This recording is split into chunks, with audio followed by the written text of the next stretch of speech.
2016 के बाद सैफई में वैसे महोत्सव नहीं हुए, सरकार लौटेगी वैसा होगा। सैफई के जितने भी महोत्सव हुए हैं उसकी मैं एक सीरीज बनाऊं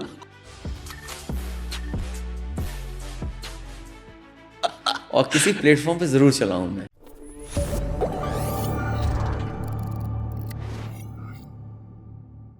टू 2016 के बाद सैफई में वैसे महोत्सव नहीं हुए, नेताजी के जन्मदिन पर होते थे। सरकार लौटेगी वैसा होगा। हालांकि इसको लेकर बड़ा टीवी वालों ने खूब प्रोग्राम चला है, खूब टीआरपी बटोरी गई थी अब एक टाइम पे। मुझे लगता है कि सैफई के जितने भी महोत्सव हुए हैं उसकी मैं एक सीरीज बनाऊं और किसी प्लेटफॉर्म पे जरूर चलाऊं मैं। लोगों को लगे कि हाँ सैफई में महोत्सव होता था। मैंने लास्ट वहाँ पर AR रहमान का शो कराया था, उसके बाद कोई बड़ा शो नहीं हुआ। लेकिन नेताजी हमेशा इस बात को कहते थे कि सैफई में मेला लगे, सैफई में इस तरह के कार्यक्रम हो। लेकिन मैं आज कहता हूँ आपसे, सवाल सरकार का नहीं है। मैं बहुत जल्दी सैफई में महोत्सव या सैफई में कार्यक्रम फिर शुरू करूंगा। तो उस टाइम टीवी के विरोध से थोड़ा डर गए थे, सहम गए थे, या बैकवर्ड ले लिया कि यार बहुत हो रहा है? क्योंकि मुझे याद है कई प्रोग्राम, मुझे प्रोग्राम तक ये नाम याद है। एक प्रोग्राम चला था मेरे चैनल पे, नाच समाजवाद नाच, ऐसा कुछ, और बड़े मुजफ्फरपुर को दिखा के और बड़ी खबरें। देखिए मीडिया का रोल उस समय भी निगेटिव था। मैं आज भी कार्यक्रम करूंगा तो मीडिया का रोल अब भी निगेटिव ही होगा, क्योंकि मीडिया को मैं कंट्रोल नहीं कर सकता हूँ। बट तब आप मुख्यमंत्री थे। वो तरीका मुझे नहीं पता था, अब मुझे तरीका पता है। अब मुझे तरीका पता है। अगर अखिलेश यादव जी की 27 में सरकार आती है, 5 चीजें ऐसी क्या करेंगे जो उन्हें लगता है कि ये कुछ चीजें कि ये मुझे करना है, चेंज मेजर? देखिए अगर मैं बता दूंगा तो ये सरकार नकल कर लेगी, लेकिन फिर भी मुझे बोलना चाहिए। मैं सबसे पहले यूपी का इंफ्रास्ट्रक्चर और बेहतर हो, एजुकेशन में बेहतर सुधार लाएं, खासकर प्राइमरी एजुकेशन, और स्किल जो एजुकेशन है उसमें बेहतर करें।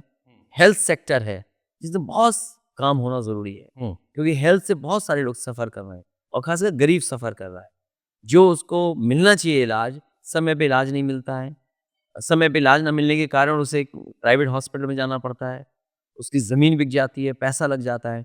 हेल्थ सेक्टर, एजुकेशन, इंफ्रास्ट्रक्चर और उत्तर प्रदेश का लॉ एंड ऑर्डर, क्योंकि उस समय जो सबसे बेहतरीन व्यवस्था पुलिस को दी थी वो डायल 100 थी। और मुझे याद है उस समय के जो सीनियर ऑफिसर्स थे, मैंने उनको न्यूयॉर्क NYPD के हेडक्वार्टर भेजा था, देख कर के आए कि पुलिस का रिस्पॉन्स सिस्टम कैसे काम करता है वहाँ पर, उनके सामने क्या क्या इश्यूज़ आते हैं, उनका जो कंट्रोल रूम है वो कैसे चलता है। उसके बाद वही टीम सिंगापुर गई थी, वही टीम ह्यूस्टन गई थी अमेरिका, और हमारे प्रोफेसर वेंकट उसके सलाहकार थे मेरे साथ सरकार में। उनसे परामर्श के बाद हम लोगों ने यूपी को one of the best response system police को दिया था। इसको और स्ट्रेंथन करना है। हमारी बेटियां, महिलाओं को बहुत फेस करना पड़ रहा है हेल्थ में, एजुकेशन में और सुरक्षा में, क्योंकि मैं जो खबरें पढ़ता हूँ या जो मैं डेटा देख रहा हूँ, कहीं ना कहीं बहुत ज़्यादा सफ़र कर रही हैं। इन तीनों सेक्टरों में सुधार और उनके लिए क्या बेहतर कर सकते हैं ज़रूर हो। जैसे मैं बाहर के स्टेट में आता हूँ तो मुझसे अक्सर वो कहते हैं कि योगी आदित्यनाथ की सरकार में यूपी में अब थोड़ा सुरक्षा बढ़ गई है। एक परसेप्शन कम से कम मीडिया के अखबारों में सब में छपता है कि कानून व्यवस्था बड़ी तगड़ी है योगी जी की सरकार में।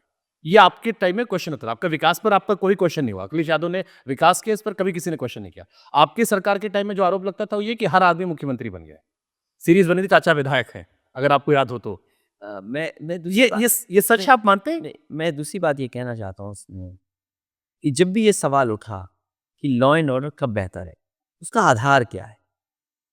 आधार कोई नहीं पूछता है, बस क्योंकि वो न्यूज़ बन जाती है। अगर मैं जर्नलिस्ट से या किसी जानना चाहूँ कि अगर ये बात आप कह रहे हैं कि पहले लॉ एंड ऑर्डर खराब था, आज लॉ एंड ऑर्डर बेहतर है, तो उसका आधार क्या है? अगर हम NCRB के आंकड़े देखें तो आज भारतीय जनता पार्टी की सरकार में खराब हो रहा है लॉ एंड ऑर्डर।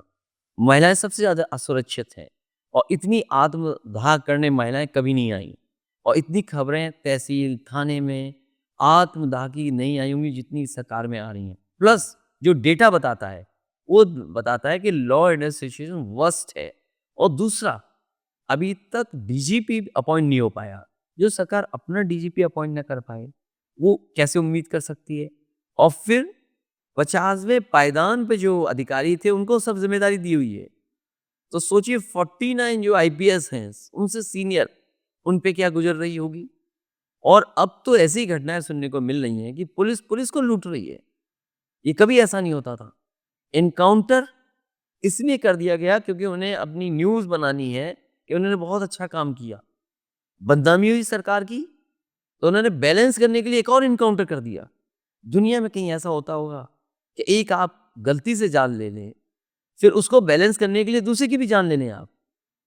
तो इस सरकार ने केवल परसेप्शन थ्रू मीडिया क्रिएट किया था, आधार कोई नहीं था। आज वर्स्ट लॉ एंड ऑर्डर है।